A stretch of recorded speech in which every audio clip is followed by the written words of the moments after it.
కృష్ణాంజనేయులు గారు కృష్ణాంజనేయులు గారు ఇక్కడ సహజంగా మనం చూస్తాం ఏదైనా ఒక సంఘటన జరిగినప్పుడు దానికి వ్యతిరేకంగా ప్రతిపక్షాలు లేదంటే ప్రజా సంఘాలు ఆందోళన చేస్తాయి. ఇప్పుడు ఉదాహరణకి ఈ తిరుమలలో జరిగిన సంఘటన మీద ప్రభుత్వం ఒకవేళ చర్యలు తీసుకోకపోతుంటే, కల్తీ జరిగింది, గతంలో ఉన్న ప్రభుత్వం ఎవరో ఏదో చేశారు, దాని మీద ఖచ్చితంగా ప్రజలు ప్రతిపక్షాలు పెద్ద ఎత్తున గొంతిప్పుతాయి. దీని మీద చర్యలు తీసుకోండి అని చెప్పి డిమాండ్ చేస్తారు. కరెక్ట్గా వాళ్ళ ప్రకాష్ రాజ్ గారు అడిగింది కూడా అదే. దీన్ని పెద్ద ఒక మతపరమైన అంశంగా చేయటం వల్ల సమాజంలో ఇప్పటికే చాలా ఇబ్బందులు ఉన్నాయి. ప్రభుత్వంలో మీరే ఉన్నారు, వేగంగా చర్యలు తీసుకోండి, దోషులు ఎంత వాడైనా శిక్షించండి అన్నారు.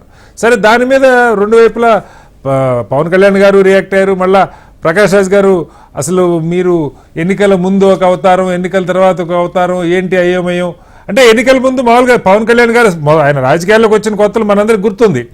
ఆయన కూర్చుంటే వెనకాల చేగువీర బొమ్మ ఉండేది. వామపక్షాలతో నేను దశాబ్దాల పాటు కలిసి పనిచేశాను, ఆ పుస్తకాలు చదివాను, ఆ భావజాలం చదివాను, తాకట్లో భారతం లాంటి పుస్తకాలు చదివానని చెప్పి ఆయన పదే పదే చాలా సందర్భాల్లో చెప్పిన ఇది. ఎన్నికలకి ముందే ఆయన 19 ఎన్నికలు అయిపోతూనే భారతీయ జనతా పార్టీతో పొత్తు పెట్టుకున్నారు, ఒక రకమైన పొత్తు. సో అది కంటిన్యూ అవుతుంది. అయితే ఇక్కడ ఇప్పుడు బాబురావు గారు చెప్పినట్టు పవన్ కళ్యాణ్ గారిని సెక్యులర్ వాది కాదని ఎవరు అనలేరు. మామూలుగా ఆయన ఇవాళ కూడా నిన్న మాట్లాడిన దానిలో కూడా నేను మదర్సాలను గౌరవిస్తాను, చర్చిలను గౌరవిస్తాను, వాటికి డొనేషన్లు కూడా ఇచ్చానని చెప్తున్నారు. కానీ మిగతా వాళ్ళు మాట్లాడితే, మీరు మాట్లాడితే సనాతన ధర్మమే మాట్లాడండి, దీన్ని నేను మాట్లాడుకొని ఎందుకుంటాను, లేదంటే నోరు మూసుకోండి. పవన్ ముగ్గురు గురించి కూడా ఆయన అదే చెప్పారు. ప్రకాష్ రాజ్ గారి గురించి, కార్తీ గురించి, హీరో కార్తీ గురించి. సరే, పొన్నవోలు సుధాకర్ రెడ్డి కంటే రాజకీయ నాయకులు, మీరు వాళ్ళు ఏమనుకున్న ఇబ్బంది కాదు. దీన్ని ఎలా అర్థం చేసుకోవాలి? నాకు తెలిసి పొన్నవోలు సుధాకర్ రెడ్డి గారు కూడా రాజకీయ నాయకుడు అంటే సరే, ఆయన వైకాపా మనిషి అనుకుందాం. చర్చకి శ్రీనివాసరావు గారు నమస్తే. ప్యానల్ మెంబర్స్ అందరికి కూడా నమస్కారం. ఇక్కడ బాబురావు గారు మాట్లాడినటువంటి మాటలన్నిటికీ నేను స్పష్టంగా మద్దతు తెలియజేస్తూ ఆయన అభిప్రాయాలకి నేను ఆమోదం తెలియజేస్తున్నాను. మళ్ళీ అవి తిరిగి చెప్పను, మళ్ళీ వాటిని చెప్పినందువల్ల ప్రయోజనం. ఇక్కడ ఒక కీలకమైనటువంటి అంశం ఏమిటి అని అంటే, జరిగినటువంటి పరిణామం మీద చర్యలు తీసుకోవలసినటువంటి స్థానంలో ఉన్న వాళ్ళేమో ఈ రోజున ప్రశ్నించేటువంటి విధంగా మాట్లాడుతున్నారు. అదే విధంగా దీంట్లో నిందితులుగా పేర్కొంటున్నటువంటి వాళ్ళు ఎవరైతే ప్రతిపక్షంలో ఉన్నటువంటి వాళ్ళు, అంటే ఇప్పుడు అధికార పక్షం నిందితులుగా ఒకళ్ళ వైపు ఏలు చూపిస్తుందిగా వైఎస్ఆర్ కాంగ్రెస్ పార్టీ, జగన్మోహన్ రెడ్డి, వైవి సుబ్బారెడ్డి, కరుణాకర్ రెడ్డి, వీళ్ళందరూ ఏమంటున్నారంటే వాటి మీద చర్యలు తీసుకోండి, విచారణ జరపండి, అది కూడా ఉన్నత స్థాయి విచారణ జరపండి, సుప్రీంకోర్టు సిట్టింగ్ జడ్జితో జరపండి, లేకపోతే హైకోర్టు సిట్టింగ్ జడ్జితో జరపండి, సిబిఐతో విచారణ జరపండి అని వాళ్ళు అంటున్నారు. ఇది ఒక విచిత్రమైనటువంటి భిన్నమైనటువంటి పరిస్థితి కదా. మీరు చెప్పిన దానికి శ్రీనివాసరావు గారు చాలా భిన్నమైనటువంటి పరిస్థితి కదా.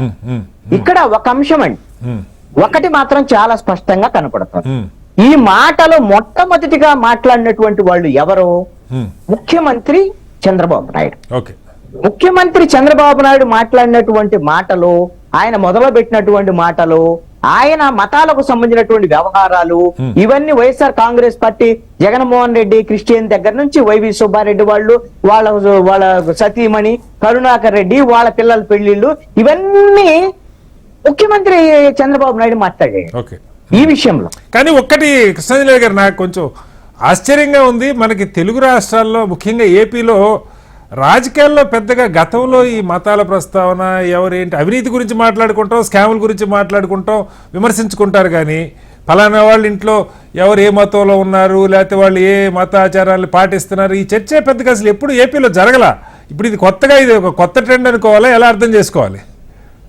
శ్రీనివాసరావు గారు, నేను అనుకుంటున్నాను, ఇది నా అభిప్రాయము, ఎవరు అంగీకరించకపోయినా దీని వెనక పెద్ద రాజకీయ వ్యూహం ఉంది అని నా అభిప్రాయం.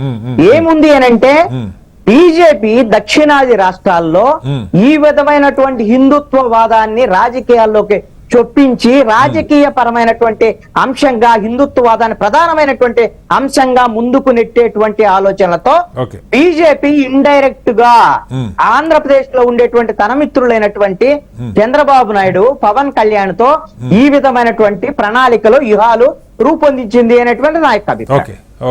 అంటే ఈ మాట మీరు అంటున్నారు, వీళ్ళు కుట్రలు చేసింది బీజేపీ అంటున్నారు. అలాగైతే మరి లడ్డూలో మరి ఆ విధమైనటువంటి నెయ్యిలో కల్తీ ఎవరు చేశారు? చేస్తే వారు వైఎస్ఆర్ కాంగ్రెస్ పార్టీ వాళ్ళు చేశారు కదా. Okay. అక్కడ టీటీడీ వాళ్ళు చైర్మన్ వాళ్ళు చేసిన వైసీపీ వాళ్ళు కదా, అవును. వాళ్ళు కదా కుట్రలు చేసింది, వీళ్ళని ఎలా అంటారండి? Okay. వాళ్ళు గిన చేస్తే Okay. వాళ్ళ మీద ఖచ్చితంగా అన్ని రకాల చర్యలు తీసుకున్నటువంటి హక్కు అధికారాన్ని ఆంధ్రప్రదేశ్ లో 5.5 కోట్ల మంది ప్రజలు 164 సీట్లతో బీజేపీ తెలుగుదేశం జనసేన కూటమికి ఇచ్చారు. Okay. మీరు హాయిగా ఎన్డీడీబీ రిపోర్ట్ ఉంది, Okay. ఆల్రెడీ జులైలో వచ్చింది, 23 వచ్చింది రిపోర్టు, ఆల్రెడీ చర్యలు తీసుకోవచ్చు. ఓకే సుబ్బారెడ్డి, కరుణాకర్ రెడ్డి, అదే విధంగా అప్పుడు ఈవో, అవసరమైతే జగన్ రెడ్డి పైన కూడా మీ దగ్గర ఆధారం ఉంటే కేసులు పెట్టండి, Okay. చర్యలు తీసుకోండి. Okay. అలాంటి ఎవరైతే తప్పులు చేశారో వాళ్ళ మీద చర్యలు తీసుకోవడంతో పాటుగా భవిష్యత్తులో ఇలాంటి జరగకుండా ఏ విధంగా మీరు చర్యలు Yes. తీసుకుంటారు అవన్నీ తీసుకోండి.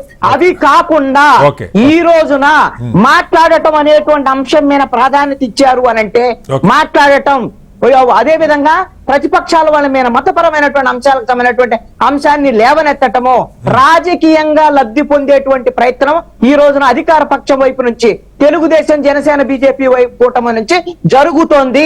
Okay. మీరు అధికారంలో ఉన్నారు కాబట్టి, Right. మీరు ప్రతిపక్షంలో ఉంటే మీరు గిన మాట్లాడితే మీ దగ్గర అధికారం లేదు, మీ దగ్గర దర్యాప్తు Yes. సంస్థలు లేవు, మీ దగ్గర ఆ విధమైనటువంటి హక్కు లేదు కాబట్టి మీరు మాట్లాడుతున్నారు అనుకోవచ్చు. Okay. కానీ మీ దగ్గర ఏదో హక్కు ఉంది, అధికారం ఉంది, ఏ విధమైన చర్యలను తీసుకోవచ్చు. Okay. పోలీస్ శాఖ ఉంది, సిబిఐ ఉంది, అవసరమైతే సుప్రీంకోర్టు, హైకోర్టు న్యాయమూర్తులతో విచారణ జరిపించాలని ప్రభుత్వం తరపున మీరు అడిగేటువంటి అధికారం కూడా ఉంది. Right, ఈ sir. ప్రయత్నం ఎందుకు చేయటం లేదు? Right, అంటే కృష్ణాజీ దీని గారు, వెనక మళ్ళీ వస్తాను, దురుద్దేశం కృష్ణాజీ ఉంది, గారు. రాజకీయ వ్యూహాలు ఉన్నాయి అనేది అందుకనే నేను అనుమానం వ్యక్తం రైట్ చేశాను. డిబేట్ కంటిన్యూ చేద్దాం.